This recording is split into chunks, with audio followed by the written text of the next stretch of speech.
Saludos cordiales a todos y en todo lugar donde nos sintonizan en esta oportunidad. Tenemos para ustedes una palabra de ánimo y les decimos que no se desesperen. Como los discípulos cuando se levantó aquella gran tempestad cruzando el lago de Galilea, Jesús estaba en control. Dios está en control. Así que aprendamos aún a caminar sobre las aguas, no dudando como Pedro. Queremos animarles para que esta mañana puedan abrir su Biblia o escuchar la palabra de Dios en Marcos, el capítulo 14, continuando con nuestro estudio que traemos desde el año pasado y coincidentemente los eventos de los cuales ahora nos va a hablar la sección de Marcos 14, 12 al 25 tiene que ver con lo que se conmemora en este día, es decir, la institución de la Santa Cena, que para Jesús fue la última cena con sus discípulos, para nosotros la primera, en la que somos llamados a comulgar con Él y también a comulgar los unos con los otros. La palabra del Señor nos anima a comulgar con Él sobre la base de que el sacrificio pascual, quien es nuestro Señor Jesucristo, ya fue sacrificado por nosotros. Así que en esta sección somos llamados a prepararnos para tener comunión con el Señor aún en medio de la crisis. Somos llamados también a participar de esa comunión con Él y esa comunión los unos con los otros. Y somos llamados a hacerlo con la debida actitud, con responsabilidad. Así que la palabra del Señor nos dice en el versículo 10 y 11: entonces Judas Iscariote, uno de los 12, fue a los principales sacerdotes para entregárselo. Ellos al oírlo se alegraron y prometieron darle dinero, y Judas buscaba oportunidad para entregarle. Qué cuadro más chusco, más bochornoso, más feo el de Judas, en contraste con el hermoso cuadro de María de Betania que estudiamos la semana pasada.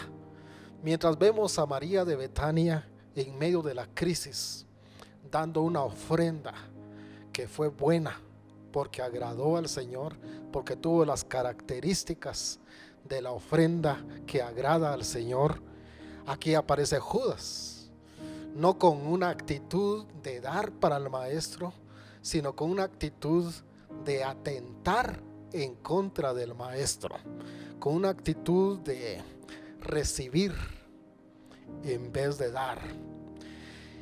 Y tenemos que ver a Judas no como un monstruo en solitario, tenemos que verlo como un ejemplo de lo que una persona llega a ser y a hacer cuando, estando en amistad diaria con Jesús, no está dispuesto a renunciar a su pecado dominante. Eso es una advertencia para nosotros. Es posible que en nuestra vida haya un pecado dominante al que nosotros no estamos dispuestos a renunciar, y Dios, a través de esa amistad diaria con nosotros, nos hace un llamado a renunciar, a arrepentirnos. Y cuando no estamos dispuestos a hacerlo, ese pecado se va agravando. Uno está en un camino de descendiendo, de bajada, de picada, hasta que puede terminar en la condición en que terminó Judas Iscariote. ¿Cuál fue el pecado dominante en Judas? Algunos dicen, y con bastante base en la palabra de Dios, el pecado de la avaricia. Él amaba el dinero. El dinero no es malo. Lo que es malo y es pecaminoso y es destructivo es el amor al dinero. Por el amor al dinero, Judas no daba, no ofrendaba, al contrario, se enojó con María de Betania porque dio esa ofrenda generosa.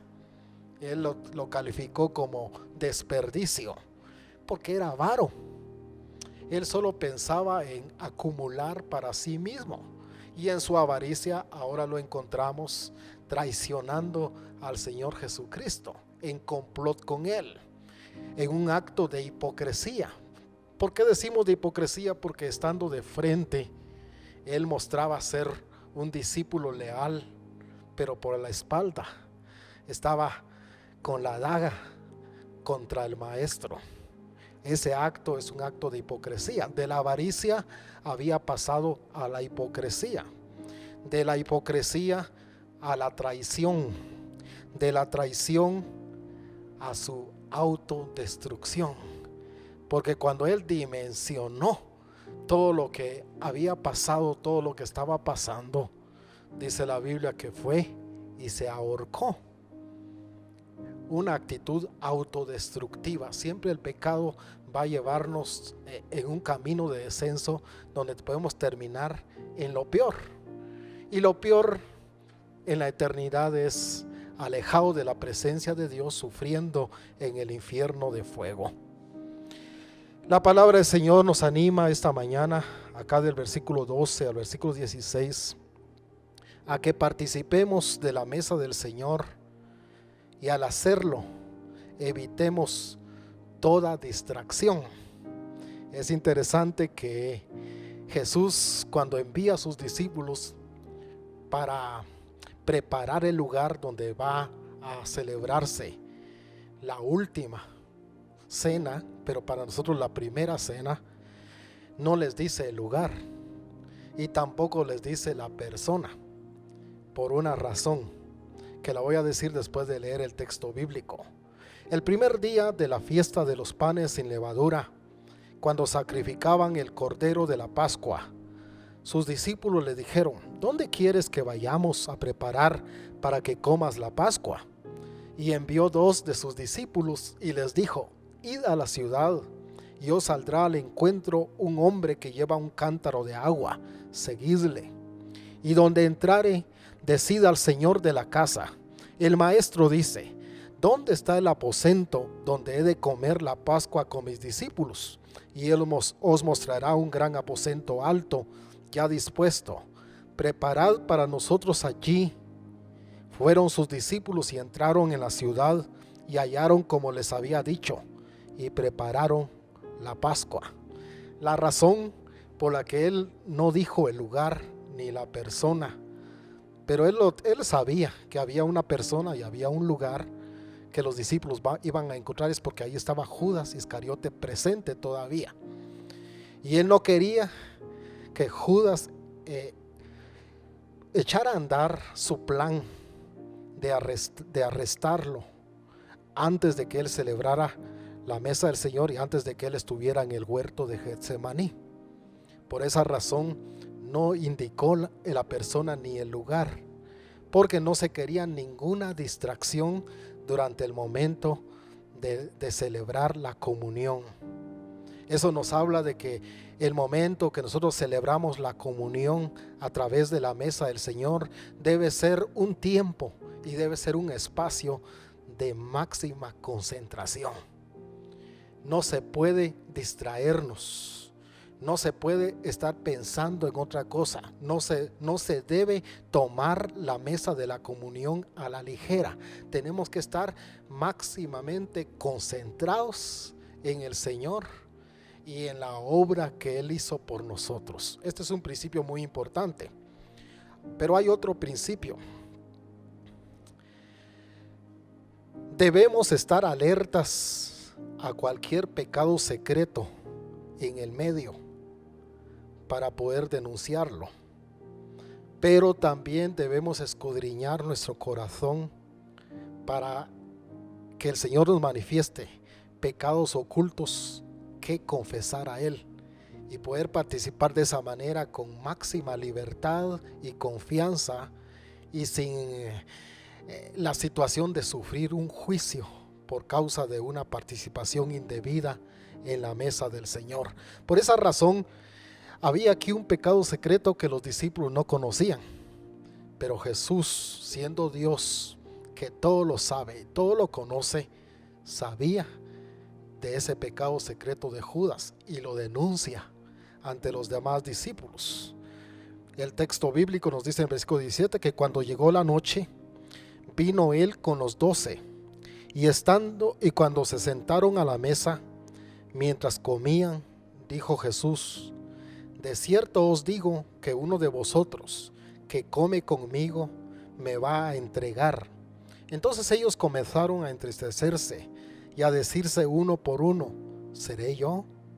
Y el otro: ¿seré yo? Él respondiendo les dijo: es uno de los 12, el que moja conmigo en el plato.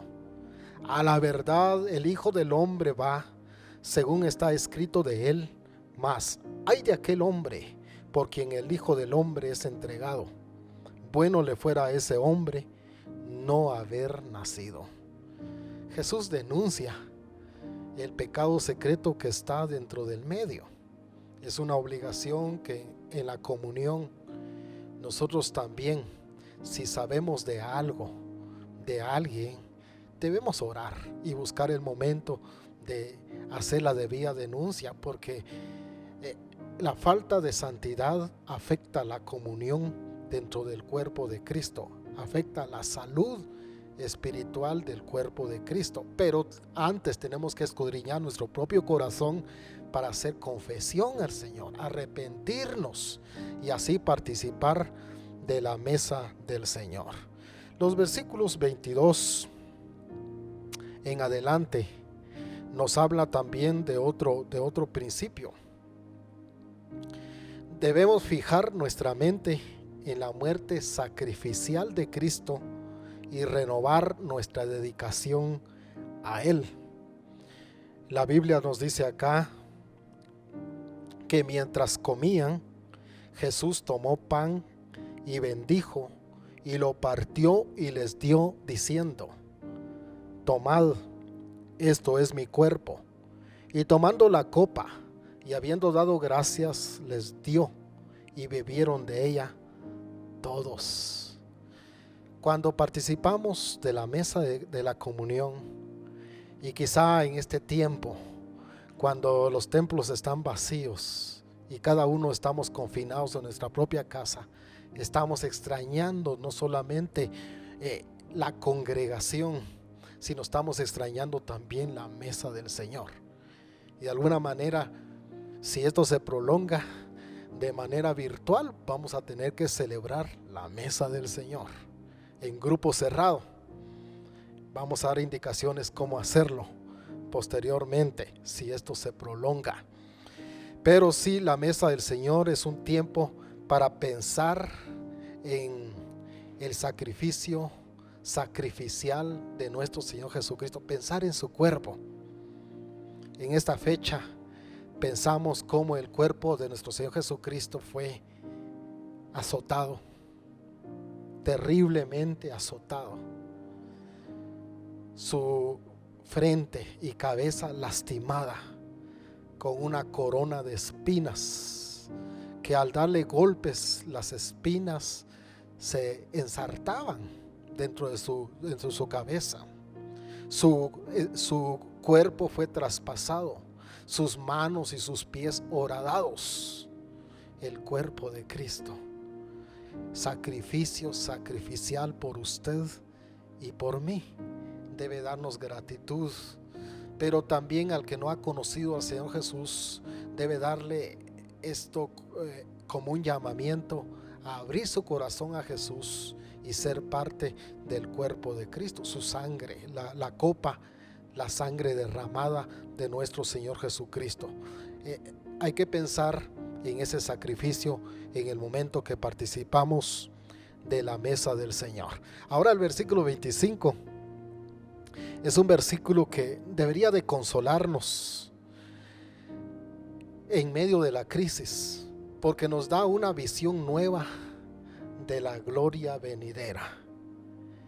De cierto os digo que no beberé más del fruto de la vid hasta aquel día en que lo beba nuevo en el reino de Dios. Hay un reino de Dios que está presente entre nosotros, pero que se completará y se consumará cuando el Señor venga por su iglesia. Tenemos esa esperanza. Hay una gloria venidera que debe consolarnos, llenar nuestro corazón de esperanza en medio de la crisis. Tenemos, por cierto, que las aflicciones del tiempo presente no son comparables con la gloria venidera que en nosotros ha de manifestarse. Animémonos, llenémonos de esperanza y fortalezcámonos en medio de la crisis. El versículo 26 dice que cuando hubieron cantado el himno, salieron al monte de los olivos. Debemos salir al encuentro de nuestras pruebas y luchas con un canto de triunfo en nuestros labios. Sin duda estamos pasando momentos y tiempos de luchas y de pruebas, y quizá esto Dios no lo quiera. Estamos orando y estamos confiando en el Señor, pero si empeora, siempre tiene que haber en nosotros un canto de triunfo en medio de las pruebas, en medio de las luchas. Jesús sabía qué es lo que se avecinaba, qué es lo que él ya estaba viviendo la traición y el complot de Judas Iscariote, el conflicto dentro de sus propios discípulos, buscando quién ser el mayor entre ellos. Él ya estaba viviendo eso, pero sabía que lo peor estaba por llegar. En las siguientes horas, él iba a estar en el huerto de Getsemaní, sudando, y su sudor como grandes gotas de sangre, rogando al Señor que pasara de él esa copa, pero que no se hiciera su voluntad, sino la de Dios. Él iba a ser arrestado. Él iba a pasar por 3 juicios religiosos injustos, en la casa de Anás, en la casa de Caifás y nuevamente con el Sanedrín. Iba a enfrentar 3 juicios políticos también injustos, en Herodes, con Pilato, y luego con Pilato frente al pueblo. Iba a sufrir la crucifixión.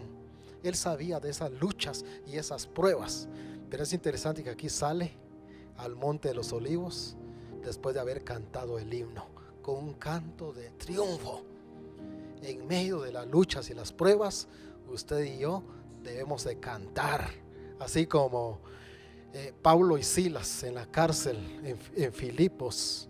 Dice que a medianoche cantaban himnos a Dios y los presos oían. Las palabras del hermano Jeremías Pirir: cuando alguien canta, su mal espanta, pero el que no canta es porque algo tiene en la garganta. Así que cantemos en medio del dolor, cantemos en medio de la lucha. Yo hago un llamado para que como familias nos unamos y cantemos al Señor en la lucha y en el dolor. Cantemos al Señor. Que el Señor nos bendiga. Bendiciones, hermanos. Este momento pues es para agradecer a todos los que están en la audiencia por medio de esta proyección a través del internet. Agradecemos a los hermanos que están detrás de cámaras, el equipo de multimedia, pues que Dios pueda bendecir la vida de cada uno de ellos y de sus familias y que los proteja de todo mal. De igual manera poder seguir pidiendo sus oraciones. Unámonos en oraciones, hermanos, para salir adelante y poder estar nuevamente congregados algún tiempo, que ya el gobierno quite todas las disposiciones que ha dicho. Vamos a finalizar este momento con palabras de oración, no sin antes invitarlos también para el domingo que puedan estar en el momento del devocional. Hermano Daniel, por favor. Vamos a orar. Oremos. Amado Dios que estás en los cielos, te damos gracias, Señor, por esta hermosa hora de la mañana. Gracias, mi Dios, porque has permitido que tu palabra llegue a los hogares de nuestros hermanos, de nuestros amigos. Muchas gracias, Padre Celestial. Te pedimos, Señor, que tú nos puedas seguir bendiciendo. Gracias te damos por tu fidelidad hasta el día de hoy, Señor. Gracias por tus cuidados hacia tu pueblo, mi Dios. Ayúdanos, Señor, a seguir adelante. Ayúdanos a estar firmes, Señor, con nuestra fe puesta en ti, Señor de los cielos. Gracias por este momento. Oramos por Tecpan, Señor, para que tú les des las fuerzas a nuestros amigos, nuestros hermanos, para seguir adelante, Padre Celestial, y no decaer, Señor de los cielos. Oramos también por nuestra nación. Pedimos, Señor, que tú nos sigas bendiciendo y que, Señor de los cielos, tú, al tiempo tuyo, Señor, tú darás la salida a esta enfermedad, Señor. Creemos y confiamos en ti, Padre Celestial. Bendice a todas las familias, Señor de los cielos, y pedimos, Padre Celestial, que des paz a nuestro corazón y que tú, Señor, bendigas a tu pueblo.